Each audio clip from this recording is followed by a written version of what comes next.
Hello दोस्तों, कैसे हैं आप लोग। आशा करता हूँ आप लोग बहुत ही अच्छे होंगे, घर पे होंगे, सुरक्षित होंगे और पढ़ाई कर रहे होंगे।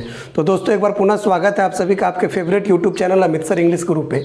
और मैं एक बार पुनः आप सबके बीच वॉइस का दूसरे वीडियो के साथ आया हूँ। तो ये दूसरा वीडियो होगा। अगर आपको आपने पहला वीडियो अभी तक नहीं देखा है तो आप मेरे यूट्यूब चैनल के लिंक को खोलें और जो है प्लेलिस्ट में जाए और उसमें वॉइस एक प्लेलिस्ट बना हुआ है, तो वॉइस में जाके आप फर्स्ट वीडियो को देख सकते हैं। तो दूसरा वीडियो आपको बहुत ही बेहतर ढंग से समझ में आएगा। क्यों? क्योंकि पहले वीडियो में हमने बता दिया है कि भाई वॉइस होता क्या है, एक्टिव वॉइस क्या होता है, पैसिव वॉइस क्या होता है, एक्टिव से पैसिव में बदला कैसे जाता है, how to change active into passive, हम ये पहले वीडियो में बता चुके हैं। और साथ ही साथ प्रेजेंट इंडेफिनिट, कंटिन्यूअस और परफेक्ट, इन तीनों टेंस को एक्टिव से पैसिव में कैसे बदलते हैं हमने ये भी बता दिया है। सब्जेक्ट और ऑब्जेक्ट का भी जो है विशेष तौर पे हमने उल्लेख किया है, विशेष तौर पे उसको डिफाइन किया है। तो आप लोग पहले वीडियो को देखें। जल्दी से जल्दी आप लोग जो है इस लाइव सेशन को शेयर कर दें, जल्दी से जल्दी लोगों को अधिक से अधिक जोड़ दें। आप चैनल को लाइक करना, सब्सक्राइब करना और शेयर करना नहीं भूलिएगा। तो चलिए दूसरे वीडियो में हम लोग क्या सीखने वाले हैं। दूसरे वीडियो में हम लोग पास्ट और फ्यूचर के सभी टेंस का पैसिव, और हो सकता है कि आज कुछ हम एक्सरसाइज वगैरह भी आपको दे, आप लोग सीखें अच्छे से।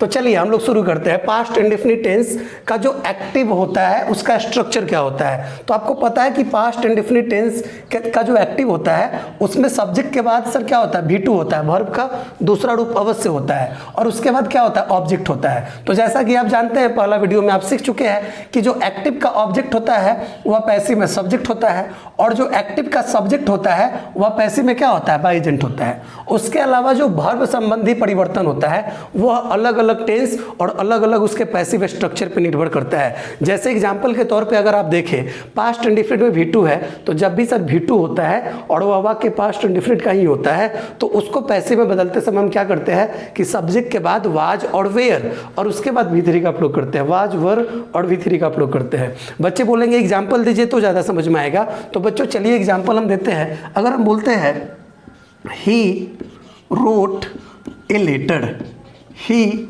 रोट अ लेटर, उसने एक पत्र लिखा। क्या है, ही रोट अ लेटर, उसने एक पत्र लिखा। तो सर इस वाक्य में क्या है कि सब्जेक्ट है, उसके बाद रोट यहाँ पे वर्ब का कौन रूप है, दूसरा है, और अ लेटर ऑब्जेक्ट है। कैसे? क्योंकि सर उसने एक पत्र लिखा तो यहाँ जो काम हुआ है कि नहीं वह किसने किया, सब्जेक्ट ने किया। और सब्जेक्ट ने किया तो सर काम किस पे हुआ, ऑब्जेक्ट पे हुआ। तो जब सब्जेक्ट काम करे और प्रभाव ऑब्जेक्ट पे पड़े तो वाक्य एक्टिव होता है कि पैसिव होता है, वाक्य एक्टिव होता है। तो इस एक्टिव वॉइस को क्या करना है, पैसिव में बदलना है। तो पैसिव में बदलेंगे कैसे, अ लेटर ऑब्जेक्ट, हम इसको क्या बनाएंगे, सब्जेक्ट अ लेटर। और उसके बाद क्या करेंगे सर, चूंकि V2 है तो उसके पैसिव में वर्ब जो होता है वाज वेयर V3 होता है। तो अ लेटर के अनुसार वाज और फिर V3। तो राइट का रोट का जो तीसरा रूप होता है वह क्या होता है, रिटेन। और उसके बाद क्या होता है कि जो एक्टिव का सब्जेक्ट है उसको पैसिव में हम क्या करते हैं, बाय एजेंट में बदल देते हैं। तो ही को बाय एजेंट में बदलेंगे तो क्या होगा, बाय हिम होगा। आई होप कि आपको समझ में आ गया, कोई दिक्कत यहाँ पे नहीं है। हिंदी निकालिए इसका, a letter was written by him, मतलब एक पत्र उसके द्वारा लिखा गया था, उसके द्वारा लिखा गया था। एक और एग्जांपल देंगे तो ज़्यादा समझ में आएगा। चलिए उसके बाद एक और एग्जांपल है वी, हाँ इसको इजी वे में देते हैं। वी क्या होगा, we taught English, we taught English, ये स्ट्रक्चर है। तो सब्जेक्ट के बाद यहाँ पे जो टॉट है वह क्या है, V2 है, और उसके बाद इंग्लिश ऑब्जेक्ट है। हिंदी भी निकाल के देखते हैं। हिंदी जब निकालेंगे तो हम लोगों ने अंग्रेजी पढ़ाया, हम लोगों ने अंग्रेजी पढ़ाया या हम लोग अंग्रेजी पढ़ाए थे। तो सर यहाँ पे क्या है कि काम कौन कर रहा है, सब्जेक्ट कर रहा है, और काम हो किसके ऊपर रहा है, पढ़ाने का काम। तो इसका असर या प्रभाव इंग्लिश पर पड़ रहा है। तो इंग्लिश वाक्य का ऑब्जेक्ट है, हम इसको पैसिव बदलेंगे। क्या होगा, जल्दी जल्दी कमेंट कीजिए आप लोग, बताइए जल्दी जल्दी क्या होगा। तो इंग्लिश जो है इस वाक्य का सब्जेक्ट होगा, और उसके बाद क्या है कि भाई वाज या वर्ब का प्रयोग करना है तो इंग्लिश के अनुसार वाज, और उसके बाद V3। तो टीच का जो तीसरा रूप दूसरा टॉट होता है, तीसरा भी टॉट ही होता है। तो टॉट बाई क्या होगा, बाई अस होगा। तो सीधी सी बात, आप इसका हिंदी निकाल लीजिए, अंग्रेजी हम लोगों के द्वारा पढ़ाया गया था, अंग्रेजी हम लोगों के द्वारा पढ़ाया गया था। दोनों में क्या है कि यहाँ जो सब्जेक्ट है वह काम कर रहा है और यहाँ जो सब्जेक्ट है वो काम नहीं कर रहा है, बल्कि पढ़ाने का काम किसके ऊपर, सब्जेक्ट पर ही हो रहा है। तो निश्चित रूप से ये वाला वाक्य ये क्या है, एक्टिव वॉइस है, और ये वाला जो वाक्य है ये क्या है, पैसिव वॉइस है। क्योंकि एक्टिव का सब्जेक्ट काम करता है और पैसिव का सब्जेक्ट काम नहीं करता है। तो आपको ये पास्ट इंडिफिनिट का समझ में आ गया कि सर पास्ट इंडिफिनिट पकड़ेंगे कैसे, तो सब्जेक्ट के बाद V2 होगा, तो सर हम क्या करेंगे, इसके पैसिव में वाज वर और V3 का प्रयोग करेंगे। आई होप कि दिक्कत नहीं है किसी को, सबको समझ में आ गया इसको। अब चलिए पास्ट कंटिन्यूअस का जो वाक्य होगा उसको हम पैसिव में कैसे बदलेंगे। जब वाक्य पास्ट कंटिन्यूअस टेंस का होगा तो उसको हम पैसिव में कैसे बदलेंगे ये आपको सिखाना जरूरी है। तो जल्दी से आप कमेंट भी करते रहें, जो प्रॉब्लम है आप हमको बताते चले कि सर ये समझ में आया, ये नहीं समझ में आया, ये दिक्कत है, वो दिक्कत है। जहाँ दिक्कत होगा वो आप हमको कमेंट कीजिए, बताइए, हम उससे संबंधित वीडियो नेक्स्ट डे लेकर आएंगे। ओके, तो चलिए अब यहाँ पे आपको समझना है कि पास्ट कंटिन्यूअस टेंस का जब वाक्य होगा तो उसकी जो पैसिव होगी उसको हम कैसे बनाएंगे। वाक्य जब पास्ट कंटिन्यूअस टेंस का होगा तो आपको एक्टिव वॉइस का जो स्ट्रक्चर होगा वह सब्जेक्ट के बाद वाज और वर होगा, और उसके बाद जैसा कि आप जानते हैं कि सर इसमें V4 जरूर होता है, क्योंकि जितने भी कंटिन्यूअस टेंस होते हैं उसमें V4 होता है, और उसके बाद क्या होता है, ऑब्जेक्ट होता है। तो इसी ऑब्जेक्ट को हम पैसिव में क्या करते हैं, सब्जेक्ट में बदल देते हैं, और उसके बाद यहाँ पे भी वाज वेयर का प्रयोग होता है, वाज वर का प्रयोग होता है। अब यहाँ पे एक और चीज़ क्या है कि जहाँ जहाँ V4 होता है, मैं आपको पहले वीडियो में ही बता चुका हूँ कि जब भी V4 होगा तो उसके पैसिव में निश्चित रूप से बिंग, और बिंग के बाद क्या, V3, और उसके बाद जो सब्जेक्ट है वह बाई एजेंट तो होगा ही होगा, क्योंकि एक्टिव का जो सब्जेक्ट होता है वह पैसिव का क्या होता है, बाई एजेंट होता है। बिल्कुल एकदम इजी वे में समझ में आ रही है। अब इसका एग्जाम्पल कुछ देते हैं तो ज़्यादा समझ में आएगा। कुछ एग्जाम्पल की बात अगर कर लेते हैं तो अगर हम बोलते हैं राम इज, सॉरी पास्ट है ना, Ram was helping us, Ram was helping us. अब हिंदी निकालिए, राम हम लोगों की मदद कर रहे थे, राम हम लोगों की मदद कर रहे थे। तो इस वाक्य का जो ऑब्जेक्ट है वह अस है। क्यों? क्योंकि काम किस पे हुआ है, मदद करने के काम को रिसीव कौन कर रहा है, मदद करने का काम किस पे हो रहा है, तो अस पे हो रहा है। तो ये ऑब्जेक्ट है, बिल्कुल समझ में आ गया। और सर यहाँ पे काम कौन कर रहा है, राम, तो ये सब्जेक्ट है, ये भी समझ में आ गया। काम क्या हो रहा है, मदद करने का, तो ये वर्ब है, ये भी समझ में आ गया।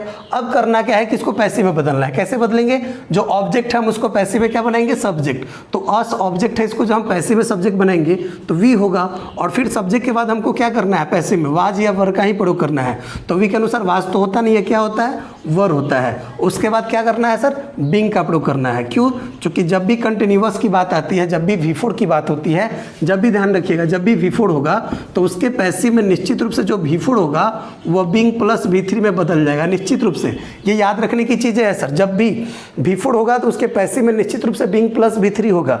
ये मैं बाद में एक शॉर्टकट वीडियो भी बना के डाल दूंगा इसका।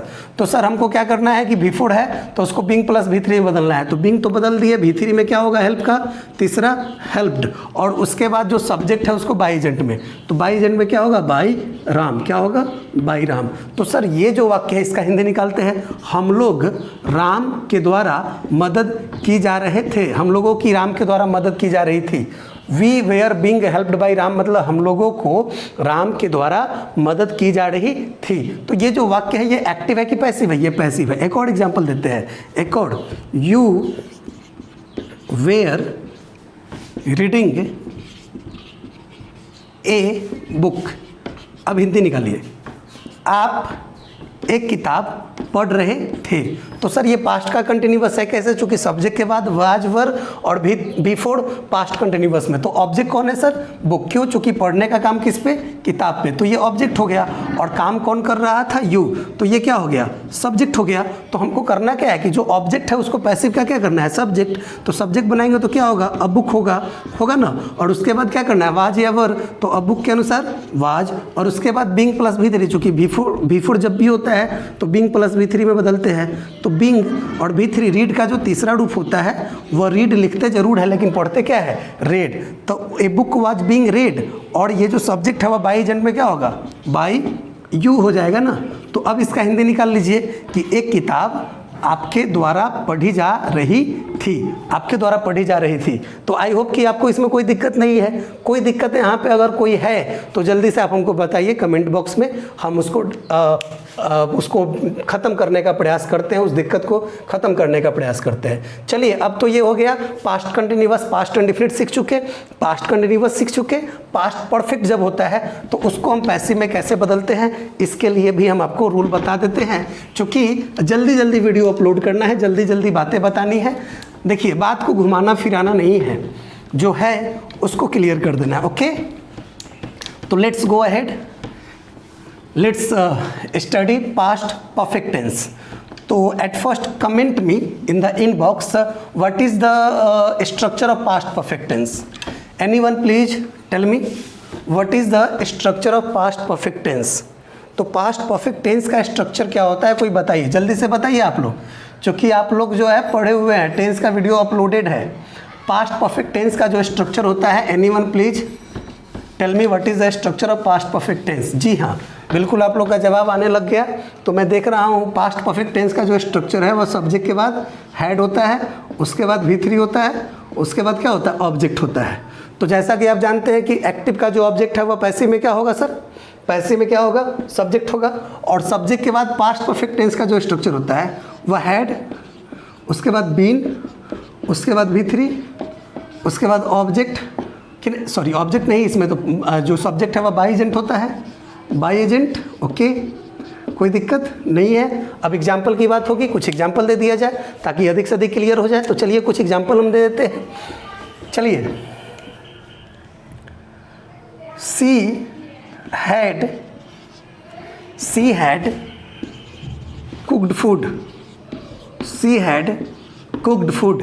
तो सर ये जो वाक्य है, सब्जेक्ट है, हैड है, V3 है, मतलब पास्ट परफेक्ट है। कैसे? क्योंकि जब भी हैड और V3 आता है तो वाक्य पास्ट परफेक्ट टेंस का होता है, पास्ट परफेक्ट टेंस का।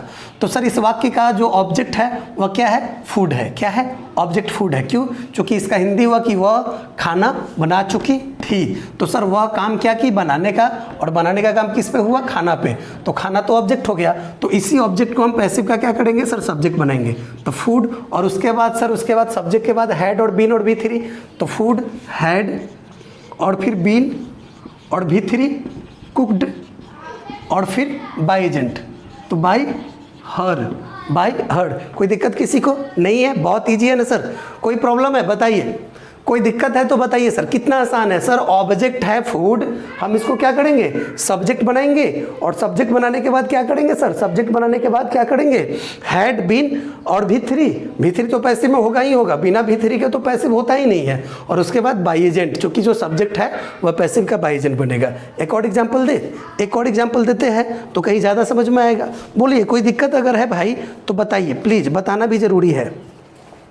चलिए, I had informed the police, Hindi निकालिए।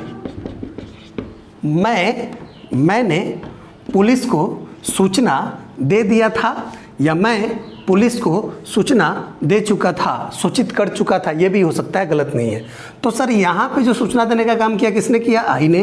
तो वाक्य का सब्जेक्ट, काम किस पे हुआ, सूचना देने का, पुलिस पे। तो सर ये क्या हो गया, ऑब्जेक्ट। तो सर एक्टिव से पैसिव बनाने में क्या करना है, ऑब्जेक्ट को बनाना है।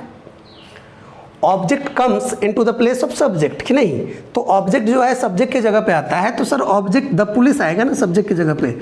तो द पुलिस क्या, और उसके बाद हैड, और उसके बाद क्या, बीन, उसके बाद क्या, V3। तो इन्फॉर्म्ड थर्ड फॉर्म है, ये है।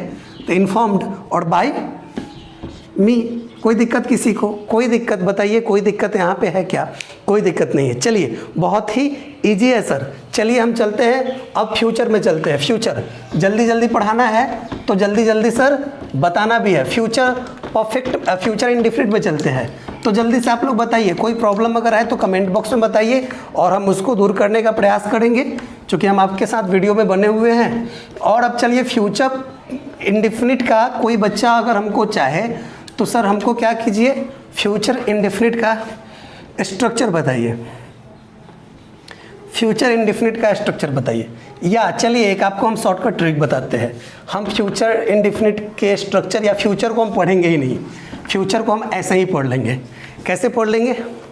एक ट्रिक से, एक ट्रिक क्या है सर आपको मैं बताता हूँ, फ्यूचर में शैल और विल का प्रयोग होता है ना, शैल और विल, और शैल विल क्या है, मॉडल वर्ब है, मॉडल वर्ब। तो फ्यूचर के जितने भी टेंस है, फ्यूचर इंडेफिनिट हो, कंटिन्यूअस हो, परफेक्ट हो, परफेक्ट कंटिन्यूअस हो, हालांकि जो है फ्यूचर परफेक्ट कंटिन्यूअस किसी भी तरह का किसी भी तरह का परफेक्ट कंटिन्यूअस जो होता है, चाहे वो प्रेजेंट परफेक्ट कंटिन्यूअस हो या वो फ्यूचर पास्ट परफेक्ट कंटिन्यूअस हो या फ्यूचर परफेक्ट कंटिन्यूअस हो, इसका पैसिव तो होता ही नहीं है। Present perfect continuous, past perfect continuous और फ्यूचर परफेक्ट कंटिन्यूअस, इसका पैसिव नहीं होता है। तो नहीं होता है तो परफेक्ट कंटिन्यूअस की तो बात ही नहीं होनी चाहिए। तो बात अब इसकी नहीं होनी चाहिए। अब क्या है कि सर मॉडल वर्ब जो होता है वह फ्यूचर के सभी टेंस में होते हैं, चाहे फ्यूचर इंडेफिनिट करो, कंटिन्यूअस करो या परफेक्ट टेंस करो, future perfect tense, perfect continuous का तो होता ही नहीं है, तो सभी में होते हैं। तो मॉडल वर्ब अगर हम फ्यूचर का अलग अलग पढ़ते हैं तो उससे बेहतर है कि मॉडल वाला रूल जान जाए ना। अगर हम मॉडल वाला रूल जान जाएंगे तो मॉडल पे भी लागू हो जाएगा और साथ ही साथ वो फ्यूचर के टेंस पे भी लागू हो जाएगा, तो कोई दिक्कत यहाँ पे नहीं ना रहेगा। सबसे इजी बात। तो सर आपको क्या करना है कि कुछ स्ट्रक्चर फॉलो करना है। स्ट्रक्चर क्या फॉलो करना है? स्ट्रक्चर ये फॉलो करना है सर कि आप सीधे लिख लीजिए कॉपी में क्या, मॉडल वर्ब, मॉडल वर्ब लिख लीजिए। और अगर मॉडल वर्ब में क्या है कि अगर स्ट्रक्चर जो है, स्ट्रक्चर एक्टिव वॉइस ऐसे लिख लो, एक्टिव वॉइस का स्ट्रक्चर सब्जेक्ट प्लस एमबी मतलब यहाँ पे modal verb plus V1 plus object हो, तो उसका जो पैसिव होगा ना भाई, उसका जो पैसिव होगा कुछ नहीं, बहुत आसान है। ऑब्जेक्ट को हम सब्जेक्ट बनाएंगे ही, चूंकि पैसिव में सब्जेक्ट बनाएंगे ना सर, सब्जेक्ट और फिर यहाँ पे मॉडल वर्ब, उसके बाद क्या बी और उसके बाद V3 और उसके बाद क्या होगा सर बाई एजेंट। ध्यान रखिएगा कितना आसान है, ध्यान रखिए सर। ये फ्यूचर इंडेफिनिट पे भी लागू हो जाएगा। कैसे लागू हो जाएगा समझिए। सब्जेक्ट के बाद मॉडल वर्ब, मान लेते हैं यहाँ पे मॉडल वर्ब की जगह पे can, could, may, might, shall, should, ये वुड, विल, ये कुछ भी, नीड, डेयर, यूज्ड टू और टू कुछ भी अगर रहता तो उसके बाद मॉडल वर्ब की एक खासियत है कि इसके बाद V1 आता है। मॉडल वर्ब की एक खासियत क्या है कि इसके बाद वर्ब का कौन रूप आता है, फर्स्ट फॉर्म आता है। तो सर इसका भी सेम रूल है पैसिव बनाने का। जो ऑब्जेक्ट है उसको हम सब्जेक्ट में बदल देंगे और जो सब्जेक्ट है वह तो बाई एजेंट में जाएगा ही जाएगा, कोई दिक्कत नहीं है। लेकिन सर क्या है कि सब्जेक्ट के बाद, पैसिव में सब्जेक्ट के बाद मॉडल वर्ब का यूज करते हैं, सेम मॉडल वर्ब का। और मॉडल वर्ब का यूज करने के बाद सर क्या है, ये जो V1 है ना, इस V1 को हम B प्लस B3 में बदलते हैं। कौन सी में बदलते हैं? B प्लस B3 में। और जो सब्जेक्ट है वह बाई एजेंट हो जाएगा, इसमें कोई दिक्कत नहीं है सर। सब ऑब्जेक्ट तो सब्जेक्ट होगा, सब्जेक्ट बाई एजेंट होगा, लेकिन जो मॉडल वर्ब के बाद V1 आता है ना सर, हमेशा जब V1 आएगा मॉडल वर्ब के बाद तो हम क्या करेंगे, मॉडल वर्ब के बाद जो V1 है उसको B प्लस B3 में बदल देंगे। तो अब चलिए एग्जाम्पल दे तो ज़्यादा समझ में आएगा। चलिए कुछ एग्जाम्पल की बात कर ली जाए तो ज़्यादा समझ में आएगा। जैसे एग्जाम्पल में अगर हम बोलते हैं आई कैन डू इट, तो सर यहाँ पे सब्जेक्ट है, कैन मॉडल वर्ब है ना, उसके बाद डू V1 है और उसके बाद इट ऑब्जेक्ट है। तो इसका हिंदी निकाल लो, आई कैन डू इट, मैं इसे कर सकता हूँ। तो इट ऑब्जेक्ट हम इसको क्या बनाएंगे, सब्जेक्ट में बदलेंगे, तो इट और उसके बाद क्या मॉडल वर्ब आएगा तो कैन और उसके बाद क्या B प्लस B3, किसको बदलना है, डू को B प्लस B3 में बदलना है, तो B और डू का तीसरा डन और उसके बाद जो सब्जेक्ट है वह by agent by me.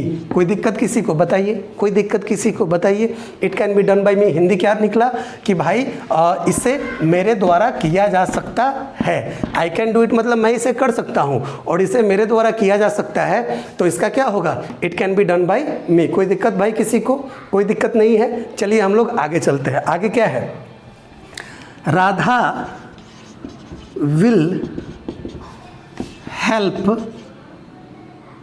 Sita, Radha will help Sita. अब हिंदी निकालिए, राधा सीता की मदद करेगी, राधा सीता की मदद करेगी। तो ये फ्यूचर इंडेफिनिट है सर, मॉडल में ही फ्यूचर के स्ट्रक्चर यूज हो जाते हैं, तो ज़्यादा दिमाग नहीं लगाना है, ये फ्यूचर इंडेफिनिट है। तो इस वाक्य का जो सब्जेक्ट है वह सीता, ऑब्जेक्ट है सीता है, सीता को हम पैसिव का क्या बनाएंगे, सब्जेक्ट बनाएंगे। और उसके बाद सर मॉडल आएगा तो सीता विल, ओके। और उसके बाद क्या है कि मॉडल वर्ब के बाद हम B प्लस B3, तो V1 जो है उसको B प्लस B3 में बदलते हैं, तो सीता विल बी और B3 हेल्प्ड और उसके बाद बाई एजेंट, तो बाई क्या होगा, बाई राधा। कोई दिक्कत किसी को बताइए सर, कोई दिक्कत किसी को भी कोई दिक्कत है तो जल्दी से बताइए। हम आगे बढ़े, इसको आगे बढ़े सर, आप बताइए। एक और एग्जांपल देते हैं, चलिए एक और एग्जांपल देते हैं। चलिए, we should help the poor, तो सर इसका हिंदी क्या होगा, हम लोगों को गरीबों की मदद करनी चाहिए, हम लोगों को गरीबों की मदद करनी चाहिए। तो ये भी मॉडल है, सब्जेक्ट के बाद मॉडल, शुड मॉडल वर्ब है ना, उसके बाद V1, तो ऑब्जेक्ट जो है द पुअर, उसको हम क्या करेंगे, वाक्य का पैसिव का क्या करेंगे, सब्जेक्ट बनाएंगे। तो द पुअर, ओके ठीक है, और उसके बाद शुड मॉडल वर्ब आएगा ना, शुड, और उसके बाद क्या करना है, V1 को B प्लस B3 में, तो बी हेल्प्ड बाई क्या होगा, बाई अस। कोई प्रॉब्लम भाई, किसी को कोई दिक्कत यहाँ पे है, नहीं है, बिल्कुल समझ में आ रहा है। चलिए हम इसको और इजी करते हैं, एक दो एग्जांपल और दे दे। ये तो मॉडल वर्ब का हो रहा है, साथ ही साथ फ्यूचर भी क्लियर हो रहा है। कोई दिक्कत किसी को हो तो बताइएगा, कोई दिक्कत अगर किसी को हो भाई मेरे तो बताइएगा, हम आपको इजी से इजी वे में समझाएंगे। कोई दिक्कत अगर होता हो कोई दिक्कत तो now tell me, I will make it clear. एक और एग्जाम्पल हम देते हैं आपको इजी वे में समझाने के लिए। चलिए कुछ और एग्जाम्पल देते हैं। He would help me, he would help me, तो सर वह मेरी मदद किया करता था। वुड यहाँ पे पास्ट के हैबिट के तौर पे है, तो ही वुड हेल्प मी, वह मेरी मदद किया करता था। तो सर ये वुड मॉडल वर्ब है, उसके बाद V1 मी, तो मी ऑब्जेक्ट, हम इसको क्या बनाएंगे, सब्जेक्ट आई, और उसके बाद आई के साथ वुड, और फिर जो है क्या होगा बी, और बी के बाद V3 हेल्प्ड, और फिर क्या जो ही है बाई एजेंट में बाई हिम। कोई दिक्कत बताइए ना सर, कोई दिक्कत अगर यहाँ पे है तो जल्दी से बताइए। समझ में आ गया। जब भी सर मॉडल वर्ब के बाद V1 हो, अब मॉडल वर्ब कुछ भी हो सकता है, can, could, may, might, shall, will, should, would, must, need, dare, ought to, use to, कुछ भी हो सकता है। उसके बाद जब भी V1 हो तो करना कुछ नहीं, ऑब्जेक्ट तो सब्जेक्ट बनेगा, सब्जेक्ट तो बाई एजेंट होगा, बस मॉडल वर्ब के बाद हमको B प्लस B3 में यूज करना है, किसको, V1 को B प्लस B3 में बदल देना है। कोई दिक्कत यहाँ तक नहीं है, आई होप कि आपको क्लियर हो गया। लेट्स गो अहेड, अब हम आगे चलते हैं सर। ईजी से ईजी हम कोशिश कर रहे हैं आपको बताने का। आप लोगों को कोई दिक्कत है तो कमेंट बॉक्स में आइए sir, have you any problem, कोई प्रॉब्लम है। देखिए ये बेसिक है, हम इसके स्पेशल रूल में भी जाएंगे, इसके स्पेशल रूल में भी हम क्या करेंगे, जाएंगे। चलिए अब क्या है सर, अब इम्पॉर्टेंट बात ये है भाई मेरे कि मॉडल वर्ब के साथ कभी कभी होता क्या है, कि मॉडल वर्ब के साथ कभी कभी होता क्या है, बी प्लस V4 आ जाता है कभी कभी जी। एक्टिव वॉइस में कभी कभी क्या है कि मॉडल वर्ब के बाद सब्जेक्ट के बाद मॉडल वर्ब होगा, एम भी लिख देते हैं, और उसके बाद बी प्लस V4 आएगा, और उसके बाद ऑब्जेक्ट आ जाएगा। तो कुछ भी नहीं, बहुत इजी है सर, ऑब्जेक्ट तो सब्जेक्ट बनेगा पैसिव में, चलिए सब्जेक्ट बन गया। उसके बाद सर वही मॉडल वर्ब आएगा, सेम मॉडल वर्ब, और उसके बाद बी यहाँ पे भी आएगा। लेकिन सर एक जनरल रूल आपको पता है, जनरल रूल वह क्या कि जब भी V4 होगा, मैंने कितना बार बताया कि जब भी V4 होगा तो उसके पैसिव में हम बीइंग का प्रयोग करते हैं और V3 का प्रयोग करते हैं, ये ध्यान रखिएगा। प्रेजेंट कंटिन्यूअस में भी सेम चीज़, जब V4 आ रहा था तो सर बीइंग प्लस V3 में बदल रहे थे। पास्ट कंटिन्यूअस में भी सेम चीज़, जब V4 आ रहा तो बीइंग प्लस V3 में बदल रहे थे। और सर मॉडल में भी सेम चीज़, जब भी V4 आएगा उसको बीइंग प्लस V3 में बदलेंगे। एकदम क्लियर कट बात, कोई दिक्कत नहीं होना चाहिए। तो सर अब चलिए कि यहाँ जो V4 है हम यहाँ पे क्या करेंगे, बीइंग प्लस V3, और जो सब्जेक्ट है वह बाई एजेंट में जाएगा ना, अरे जाएगा ना भाई, कोई दिक्कत यहाँ पे नहीं है ना, कोई दिक्कत नहीं है। चलिए इसको हम वाइप कर दें, एग्जाम्पल देते हैं, चलिए एग्जाम्पल देते हैं, चलिए एग्जाम्पल देंगे तो ज़्यादा समझ में आएगा। अब चलिए एग्जाम्पल के तौर पे, he must be waiting, he must be waiting छोड़िए, यहाँ पे कुछ इजी करते हैं। He must be cooking food, तो he must be cooking food का मतलब हुआ वह अवश्य खाना बना रहा होगा। मतलब वह अवश्य खाना बना रहा होगा, मस्ट बी कुकिंग फूड, मतलब ये। तो सर यहाँ पे क्या है कि मॉडल वर्ब है मस्ट, उसके बाद बी और बी फोर, तो करना कुछ नहीं है। फूड जो है ऑब्जेक्ट, इसको अब सब्जेक्ट बनाएंगे और उसके बाद से मॉडल वर्ब आएगा फूड मस्ट, और फिर उसके बाद बी, और उसके बाद क्या बिंग प्लस बी थ्री, किसको बी फोर को, तो बिंग और कुक का तीसरा रूप कुकड बाय हिम। कोई दिक्कत, कोई दिक्कत भाई, कोई दिक्कत नहीं है, कोई दिक्कत है, समझ में आया। अरे मॉडल वर्ब के बाद जब भी बी प्लस बी फोर होगा तो पैसिव में कुछ नहीं करना है। मॉडल वर्ब के बाद ऑब्जेक्ट को सब्जेक्ट बनाएंगे, मॉडल वर्ब का यूज करेंगे, बी का प्रयोग करेंगे, उसके बाद जो बी फोर है उसको बिंग प्लस बी थ्री में बदलेंगे। बिंग प्लस किस में बदलेंगे, बी थ्री में बदलेंगे। कोई दिक्कत है यहाँ तक, नहीं है ना, कोई दिक्कत है।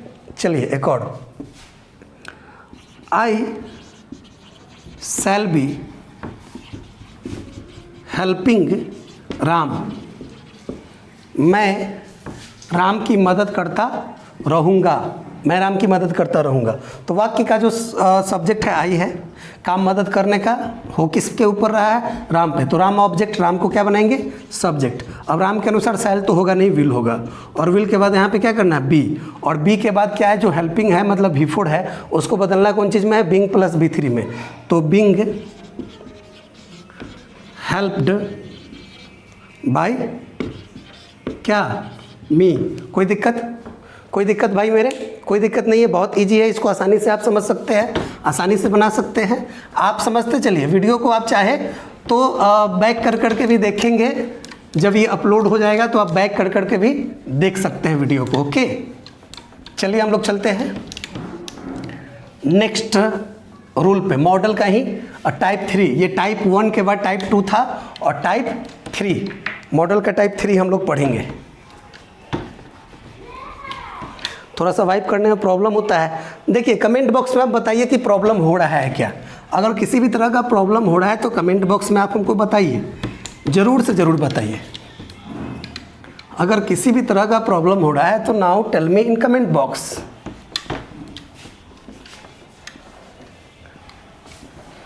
चलिए ओके, चलिए सर टाइप मॉडल वर्ब का टाइप थ्री क्या है। मॉडल वर्ब का टाइप थ्री ये है सर कि कभी कभी मॉडल वर्ब के बाद हैव और फिर भी थ्री आता है और उसके बाद ऑब्जेक्ट आता है। तो सीधी सी बात है, करना कुछ नहीं है। पैसिव में भी मॉडल वर्ब के बाद सब्जेक्ट के बाद मॉडल वर्ब, और मॉडल वर्ब के बाद यहाँ पे भी हैव आएगा। और जब भी आपको पता है, एक ट्रिक आपको बताए थे कि वाक्य में जब भी हैव हो, हैज हो, हैड हो और फिर भी थ्री हो, ध्यान दीजिएगा, जब भी वाक्य में हैव, हैज, हैड के बाद भी थ्री आता है तो सर हैव, हैज, हैड होगा सब्जेक्ट के बाद, लेकिन सर जो भी थ्री है और हैव, हैज, हैड है उसके बीच में बीन जुड़ जाएगा। क्या जुड़ जाएगा, बीन। तो इसके पैसिव में क्या आ जाएगा, बीन आएगा। जब भी हैव, हैज, हैड के बाद सर बी थ्री आता है तो उसके पैसिव में क्या आता है, बीन आता है। तो मॉडल वर्ब के बाद जब हैव और बी थ्री हो तो मॉडल वर्ब के बाद हैव आएगा ही आएगा, लेकिन सर फिर बी थ्री है तो उसके पहले क्या आएगा, बीन आएगा और तब बी थ्री आएगा और फिर अंत में बाई एजेंट। क्यों बाई एजेंट, चूँकि जो सब्जेक्ट है एक्टिव का वो पैसिव में क्या होगा, बाई एजेंट होगा। आपको समझ में आया क्या समझा रहे थे हम भाई। जब भी मॉडल जब भी एक्टिव वॉइस में हैव हो या हैज हो, प्रेजेंट परफेक्ट हो गया या हैड हो, पास्ट परफेक्ट हो गया, या मॉडल वर्ब की बात कर लो हैव, मॉडल वर्ब के बाद हैव या भी थ्री हो, तो ये तीनों पे रूल काम कर जाएगा ना। तो उसका जब पैसिव की बात आएगी सर तो हम क्या करेंगे कि मॉडल वर्ब के यूज करने के बाद या हैव, हैज, हैड के यूज करने के बाद हम भी थ्री के पहले बीन का प्रयोग करेंगे, या हैव, हैज, हैड के बाद बीन और तब भी थ्री का प्रयोग करेंगे। ओके कोई दिक्कत नहीं है यहाँ पे। चलिए कुछ एग्जाम्पल दे देते हैं तो ज़्यादा समझ में आएगा। चलिए कुछ एग्जाम्पल दे देते हैं। मान लिया जाए you shall have written the book, ये वाक्य है। तो क्या है सर कि आप किताब लिख चुकेंगे, आप किताब लिख चुकेंगे, तो ये फ्यूचर परफेक्ट टेंस का वाक्य है। ये रूल देखिए, मॉडल और टेंस दोनों, फ्यूचर परफेक्ट और मॉडल दोनों रूल पे काम कर रहा है। तो यू सब्जेक्ट है ना, उसके बाद शैल मॉडल वर्ब, उसके बाद हैव और भी थ्री आ गया। तो ऑब्जेक्ट कौन है, द बुक। क्यों, चूंकि जो वर्ब होता है उसके बाद वाला जो शब्द होता है वो ऑब्जेक्ट होता है। तो द बुक को हम क्या करेंगे, सब्जेक्ट बनाएंगे, तो द बुक। ओके उसके बाद मॉडल वर्ब है ना, तो द बुक के अनुसार शैल तो होगा नहीं, विल होगा। ओके उसके बाद हैव, फिर उसके बाद बीन, फिर उसके बाद V3 रिटन, और फिर उसके बाद बाई U। कोई दिक्कत भाई? समझ में आ रहा है एकदम इजी ढंग से? चलिए एक और एग्जांपल दे दें। We should have killed the snake. Hindi निकालिए। We should have killed the snake का हिंदी हुआ कि हमें सांप को मार देना चाहिए था। हमें सांप को, जब भी शुड के बाद हैव और V3 आता है तो उसका हिंदी निकलता है चाहिए था। क्या निकलता है? चाहिए था। आई शुड हेल्प यू, मतलब मुझे आपकी मदद करनी चाहिए। शुड के बाद हेल्प V1, और मुझे आपकी मदद करनी चाहिए थी तो I should have helped you. ये क्लियर कट? तो सर यहाँ पे क्या है, द स्नेक ऑब्जेक्ट है, हम क्या बनाएंगे इसको? सब्जेक्ट बनाएंगे ना। द स्नेक ऑब्जेक्ट हम इसको बनाएंगे सब्जेक्ट।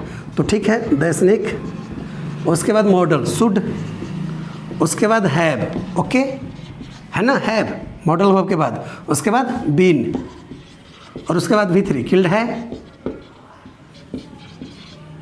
और उसके बाद by us, after that by us. कोई दिक्कत?